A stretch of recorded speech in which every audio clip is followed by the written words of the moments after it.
Welcome to Srilakshmi channel. முருங்கை மரம் வந்து அம்மா வீட்டுக்கு பின்னாடி இருக்குது. அங்கேருந்து இந்த முருங்கைக்கீரையை பறிச்சுட்டு வந்து வச்சுருக்கேன். முருங்கைக்கீரையை தனியாக பிரித்து எடுத்துட்டேன்.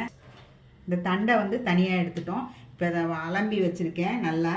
இப்போ இதை வச்சு தான் நம்ம ஒரு சூப் பண்ண போகிறோம். காம்புகளில் தான் நிறைய சத்துக்கள் இருக்குது, கால்சியம் இருக்குது, மினரல்ஸ் இருக்குது. நாம் இதை இப்போ கட் பண்ண போகிறோம். இந்த முருங்கைக்கீரை தண்டை வந்து போட போகிறோம். அதில் 2-3 டம்ளர் தண்ணி ஊற்றுறோம். கொஞ்சோண்டு மஞ்சள் தூள் போட்டுக்கிறோம்.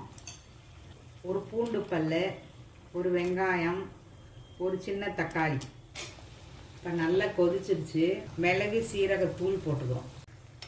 தேவைக்கேற்ப உப்பு. வெந்துருச்சு. இதை இப்போ மசிக்க போகிறோம். இப்போ இதை வடிகட்ட போகிறோம். நம்மளோட முருங்கைக்கீரை சூப் ரெடி ஆச்சு. காரம் பத்தலைன்னா நீங்கள் பெப்பர் தூள் போட்டுக்கலாம். போட்டு குடிக்க போகிறோம். ஸ்ரீலக்ஷ்மி சேனல் லைக் பண்ணுங்கள், ஷேர் பண்ணுங்கள், சப்ஸ்கிரைப் பண்ணுங்கள்.